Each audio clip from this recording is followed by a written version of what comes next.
መቼም እኔ እዚህ ቲክታክ ላይ ስለ ሪሌሽንሺፕ ስለ ትዳር ሳወራ እንደኔ የሪሌሽንሺፕ እና የትዳር ጠበብት አዋቂ ሊቅ ፕሮፌሰር ያለ አይመስልም አይደል? ነገር ግን እኔ ራሴ በቀን ነው ስለ ሪሌሽንሺፕ እና ስለ ትዳር እውቀቴን አፕግሬድ እያደረኩ ያለሁት። እንግዲህ ለዚህ ምሳሌ እንዲሆናችሁ የራሴን ትዳር ዋቢ አድርጌ ልንገራችሁ። ምንድነው የሆነው? እኔ አንድ የምፈልገው እቃ ነበረ። ከባለቤቴ ጋር እንሄዳለን እናያለን ያንን እቃ። ያው የሴት ነገር ለዲሲሽን ትንሽ እንዘገያለን።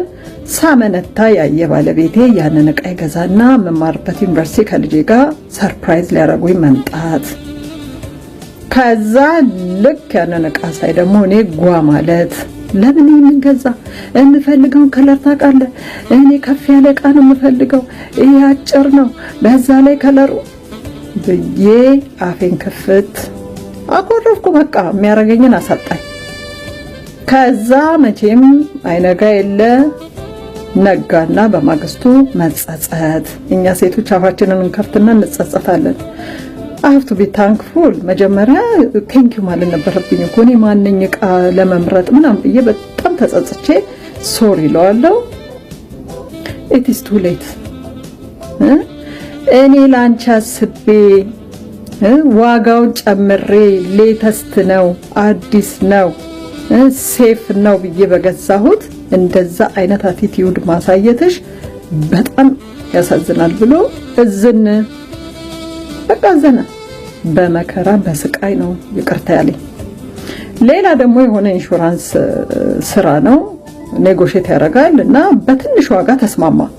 ኔጎሼሽን ላይ ጎበዝ አይደለም አትችልም አልኩት። አይባልም። በዛም ተበሳጭቶ በጣም በቃ ምን ብዬ ልንገራችሁ። ከዛ አንድ ቀን ቁጭ አድርጎ ምን አለኝ መሰላችሁ? የተማርኩት ነገር ያንን እቃ ስገዛልሽ ቴንኪዩ በጣም ነው የማመሰግነው፣ ነገር ግን እኮ ከለሩንና ከፍታውን አልወደድኩትም ብለሽ በሙድ መናገር ትችይ ነበር አለ።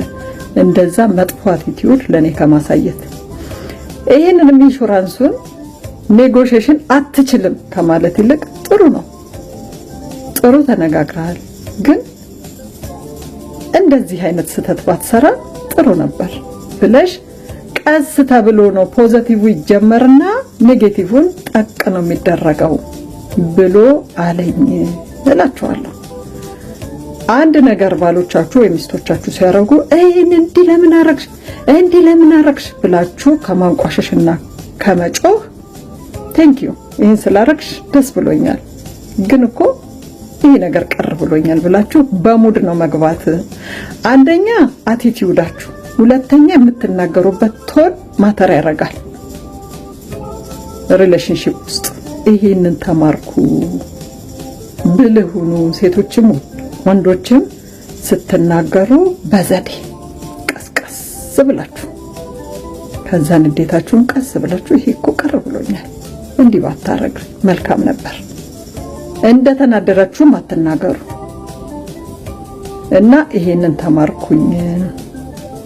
እዚህኛ ያለንበት ቦታ ደግሞ አበሻ ዝር የሚልበት ስላልሆነ እንደዚህ አመሌን አሳምሬ ከትዳር አጋሬ ጋር በሰላም መኖር ነው እንጂ ጓ እያሉ ኢትዮጵያ ጓ ብንል አስታራቂ ይመጣል፣ ተዋንተም አንቺም ተው ምን ይመጣል። እዚህ ግን ማንም ዝር የሚል ስለሌለ እንዲህ ከጥፋቴ እየተማርኩ በሰላም ከትዳር አጋሬ ጋር ለመኖር ሙከራ እያደረኩ ነው፣ እየኖርኩም ነው። እግዚአብሔር ይመስገን እላችሁ እወዳለሁ። ስለዚህ ከጥፋታችሁ በቀን ተማሩ ለማለት ነው። ውድድ ነው ማረጋችሁ።